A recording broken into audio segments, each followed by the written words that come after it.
ଆମ ଜଗା ଭାରି ବଢ଼ିଆ।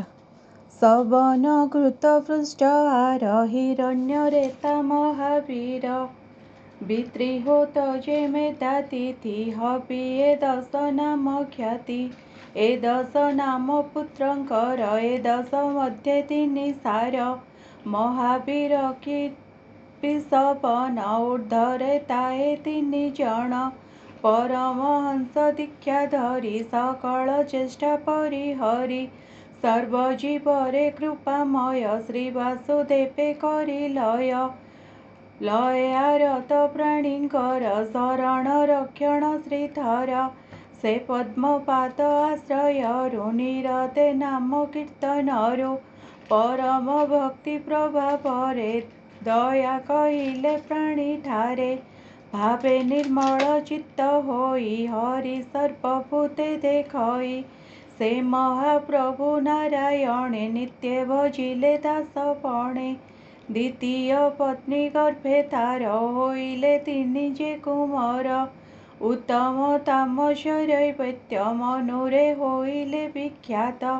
ଏମନ୍ତ ପୁତ୍ରମାନ ଘେନି ସେ ରାଜା ଚିରକାଳେ ପୁଣି ସୁବାହୁ ବଳ ବୀର୍ଯ୍ୟ ଧରି ପୃଥିବୀ ନିଷ୍କଣ୍ଟକ କରି ସେ ରାଜା ପୁରୁଷାର୍ଥ କରି ପରମ ବ୍ରତକୁ ଆଚରି ସେ ରାଜା ପତ୍ନୀର ବିଷये ପ୍ରତି ଦିବସ ସ୍ନେହ ବହେ।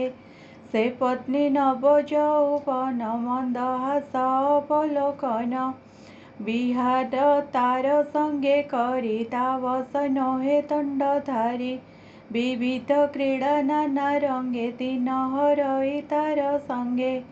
ଏମନ୍ତ ରାଜା ପ୍ରିୟ ବ୍ରତ ରାଜ୍ୟ ପାଳନେ ହେଲା ରତ ପ୍ରଜାକୁ ପାଳନ୍ତି ହରଷେ ଏକ ଦେଶ ଅବୃତ ବର୍ଷେ। ତାହାଙ୍କ ବେନି ଭୁଜ ତେଜେ ବିପକ୍ଷ ପକ୍ଷ ତାଙ୍କୁ ଭଜେ ଏମନ୍ତ ନିର୍ଭୟ ମନରେ ଆନନ୍ଦେ ସଂସାରେ ବିହରେ। ମେରୁକୁ ସୂର୍ଯ୍ୟ ଯେବେ ଯାଏ ତେଜରେ ପ୍ରକାଶ ସେ ହୋଏ ତେଜେ ସୂର୍ଯ୍ୟ ତେଜ ଗଞ୍ଜଇ ତପସ୍ୟା ବଳେ ବିରାଜଇ ଆରହି ଜ୍ୟୋତିର୍ମୟେ ରଥ ପ୍ରକାଶ କରାଇବା ଅର୍ଥ। ରଜନୀ ଦୀପ ସେ ବ୍ରହ୍ମଇ ଦ୍ୱିତୀୟ ସୂର୍ଯ୍ୟ ପ୍ରାୟ ହୋଇ ଏମନ୍ତ ଜାଣି ବେଦପତି ଆସି ମିଳିଲେ ତାର କତି। ସ୍ୱସ୍ନେହେ କହେ ବେଦବର ଏ ନୋହେ ତମ୍ଭ ଅଧିକାର ସେ ରାଜା ରଥ ଚକ୍ରେକାର ହୋଇଲା ଯେତେକ ବିସ୍ତାର। ଏଣୁ ଶପଥ ସିନ୍ଧୁ ହେଲା ପୃଥିବୀ ସାତ ଭାଗ କଲା ସାକସ କଳି ଜମ୍ବୁ ପ୍ଳକ୍ଷ କୁଶପୁଷର ଆଉ କୌଞ୍ଚ। ଏପରି ସପ୍ତଦ୍ୱୀପ ହେଲା ସେ ରାଜା ଆନନ୍ଦେ ବୁଡ଼ିଲା ପୁତ୍ରଙ୍କୁ ଅଧିପତି କଲେ ରାଜ୍ୟ ବିଭାଗ କରିଦେଲେ। ଦୁହିତା ଉର୍ଜ୍ଜସ୍ୱତୀ ନାମ ତାହାକୁ ଶୁକ୍ରେ କଲା ଦାନ ତାହାର କନ୍ୟା ଅନୁପମ ହୋଇଲା ଦେବଯାନୀ ନାମ। ଏଥୁ ଅନ୍ତରେ ରାଜା ଜିତେ ବୈରାଗ୍ୟ ଉପୁଜେ ନିରତେ ମନେ ବିଚାରି ନୃପନାଥ ସୋନିନ୍ଦା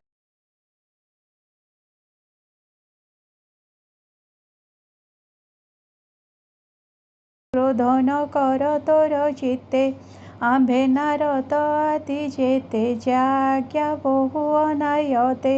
ତପସ୍ୟା ବିଦ୍ୟା ଯୋଗ କରି ପଣ୍ଡିତ ପଣକୁ ଆଚରି ଧର୍ମେ ବା ଅର୍ଥେ କେହୁ ଏଡ଼ି ଈଶ୍ୱର ଇଚ୍ଛାକୁ ନ ପାରି ଜନ୍ମ ମରଣ କର୍ମେ ପାଇ ଜୀବ ଶରୀରକୁ ବହଇ ଶୋକ ମୋହକୁ ନିତ୍ୟେ ପାଇ ସୁଖ ଦୁଃଖକୁ ସେ ଭୁଞ୍ଜଇ ଦଉଡ଼ି ନାସାରନ୍ଧ୍ରେ ଦେଇ ପଶୁକୁ ଯେସନେ ବୁହାଇ ଈଶ୍ୱର ବାକ୍ୟ ଗୁଣ ବଳେ ଜୀବ ବ୍ରହ୍ମଇ ଏ ଶୟଳେ।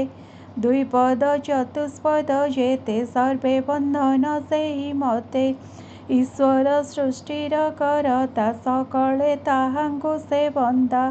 ଦୁଃଖ ସୁଖ କର୍ମ ଗୁଣରେ ମନ ଘେନି ସଙ୍ଗତରେ ସେହି ଈଶ୍ୱର ବସେ ତେହି ଅନ୍ଧର ପ୍ରାୟ ଭମୁଥାଇ ଦେଖୁ ଦେଖୁଣ ଭ୍ରମୁଥାଇ ଏ କଥା ମୂଢ଼ ନ ଜାଣଇ